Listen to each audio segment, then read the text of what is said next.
here are the top stories of the news. APC and NNPP back former Kano State Governor Rabiu Kwankwaso as U.S. sanctions tension rises. NAFDAC denies federal government order to halt sachet alcohol ban enforcement. On the firing scene, Canadian police identify 18-year-old woman as suspect in mass school shooting. Good afternoon and welcome to Spring News at 12 on Western Spring Television. I am Timitope Ajijolaoluwa Ola. The All Progressives Congress, APC, and the New Nigeria People's Party, NNPP, have rejected proposed visa bans and asset freezes recommended by United States lawmakers against ex-Kano State Governor, Senator Rabiu Kwankwaso. The Miyetti Allah Caterers Association of Nigeria and the Miyetti Allah Kautar Hori over alleged violations of religious freedom in Nigeria. The bill, titled the Nigeria Religious Freedom and Accountability Act of 2026, was introduced in the U.S. House of Representatives by Rep. Chris Smith alongside Reps. Riley Moore, Brian Mast, and Mil Huizenga. The APC, through its Director of Publicity, Bala Ibrahim, criticized the proposed sanctions, insisting that the allegations alone could not justify curtailing Kwankwaso's freedom of movement without a fair hearing and due process. The NNPP, on the other hand, describes the planned censure of its national leader as blackmail. At a press conference in Abuja on Wednesday, the opposition party expressed shock over their inclusion of Kwankwaso in the proposed sanctions list, while dismissing any suggestions that he was responsible for religious freedoms violations. In the meantime, the 4 people kidnapped along the Omuaron, Isanlo-Isin Road in Kwara State on January 5 have regained their freedom. It was gathered that the abductees were released on Wednesday. A security source who confirms their release said the released individuals are receiving treatment in various hospitals in Ilorin and Omuaron, respectively. However, in another twist of events, one person was killed and another kidnapped on Tuesday evening along the Correctional Center Road. In another development, a suspected bandit disguised as a beggar was arrested in Ibaja, Ifelodun local government area of the state. According to a security source, intelligence reports indicated that some bandits fled Babasangal after realizing that their informants posing as beggars were being tracked while roaming towns and villages across Kwara South. In another development, the Minister of Works, David Umahi, on Wednesday told lawmakers that the ministry's 2026 capital budget will prioritize the completion of major highways and 4 legacy projects initiated by the presidency. Defending the ministry's proposal before the Senate and House of Representatives Committees on Works, the minister said the 2026 capital estimate stands at 3.244 trillion naira.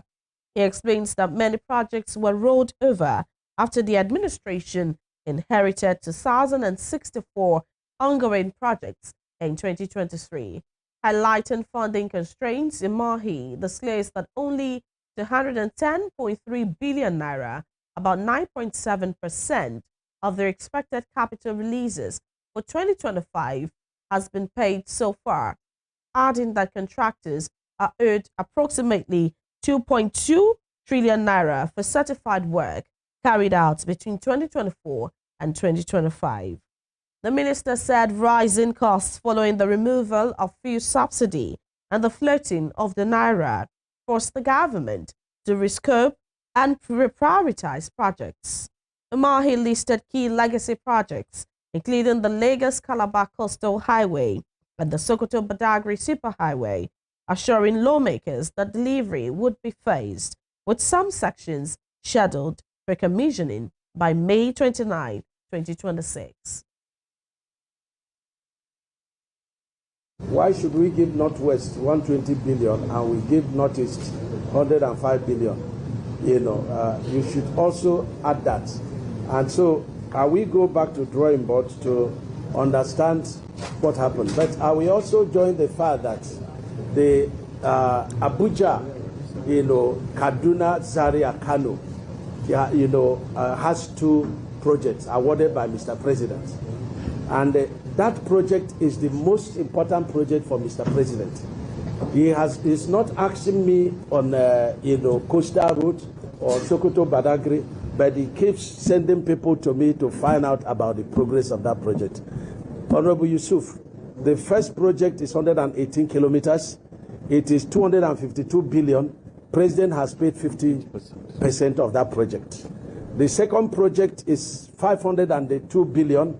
It is 164 kilometers, all on concrete. President changed the narrative from asphalt. And when you go there, you find out what the previous administration did on asphalt. They are failing. I'm the one maintaining them. They are not up to 8 years. And so the choice of using concrete as directed by the president is paying off. So you need to commend us, not to tell us that the accident, those who have passed that road of late, are commending us. 502 billion, president has paid 50% of that project. Now I'm taking a certificate of Section 174 billion to Mr. President this afternoon, and I'm taking 48 billion for Section 2 to Mr. President. No any other project in this country is funded like that project. So don't query me on why I should give. We have a Tom Mainland Bridge, and the moment in this country we stop being journalistic, what is 30 billion compared to what is given to Northwest? So we shouldn't be talking like that, because the man that is heading the government, Mr. President, is not thinking like that. He's thinking about the nation. And as lawmakers and as ministers, we should think about our nation. Because if we want to analyze the project, you find out that Northwest has the largest share of the project. So please, yes, we should receive commendation, not, because if we speak more, then the House will be divided. The next question, to extend the project, yes, this Akwanga just, down to Gombe. And of course, my good brother, Biu in Medugri, for Ndume alone, and Honorable Inua. I intend to discuss with Mr. President, today, because the people that have the first section of the route, the 123 kilometer, is the Chinese people. The Chinese.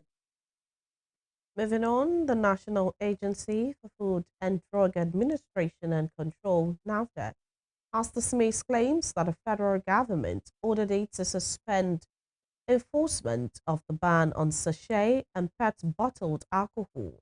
Earlier this month, NAFDAC began implementing the nationwide prohibition on the production and sale of alcohol packaged in sachets and polyethylene terephthalate PET bottles. However, reports circulating on social media on Wednesday suggested that the agency had been instructed to halt the ban's enforcement. In a statement signed by its Director General, Mojisola Adeyeye, NAFDAC describes the reports as false and misleading, stressing that it had received no directive from the federal government to suspend its regulatory activities. The agency stated that at no time has it received any formal directive ordering the suspension of its regulatory or enforcement activities in respect of sachet alcohol products. The agency further reaffirmed its commitment to public health protection and regulatory compliance, noting that any major decisions affecting national regulatory actions will be communicated through official channels. An Arik Air Boeing 737-7GL aircraft, registration 5N-MJF, operating a domestic flight from Lagos to Port Harcourt, experienced an in-flight engine anomaly earlier on Wednesday, but diverted safely to Benin Airport. The Nigerian Safety Investigation Bureau, NSIB, confirms this in a statement signed by its Director of Public Affairs, Bimbo Lawumi Oladeji. According to the statement, the flight crew detected abnormal indications on one of the engines during the cruise phase. It said following standard safety procedures, the crew conducted a precautionary engine shutdown and diverted to the nearest suitable airport. The Bureau confirms that the aircraft landed without incident and all passengers and crew disembarked normally, with no injuries reported. It disclosed that preliminary observations at Benin Airport suggest significant damage to the affected engine based on an initial visual assessment. It added that a preliminary assessment team is en route to Benin to secure the aircraft, document evidence, interview relevant personnel and witnesses, and recover flight data and cockpit voice recorder information. Elsewhere, Ambassador designate Reno Omakri has said his acceptance of the position was due to his commitment to Nigeria, despite firmly being a fierce critique of President Bola Tinubu. Omakri stated this on Wednesday evening during a news chat. The former presidential aide under former President Goodluck Jonathan has reported to have said he won't work with the Tinubu government. But when asked why he accepted the appointment from the same administration, Omakri said that's not what he said, revealing that when he met with administration's officials, it was clear that he could not take up certain positions due to certain things he had said earlier, but he never said he cannot work for Nigeria. He stated that as an ambassador, he was going to work for Nigeria. President Tinubu released a second list of ambassadorial nominees on November 29, 2025, which include Omakri and several others. A former critic of the president, now turned supporter, said his position on President Tinubu has changed and he now believes the president as the best thing for the country. You're watching Spring News at 12 on Western Spring Television. We'll be right back after this break. Please stay with us.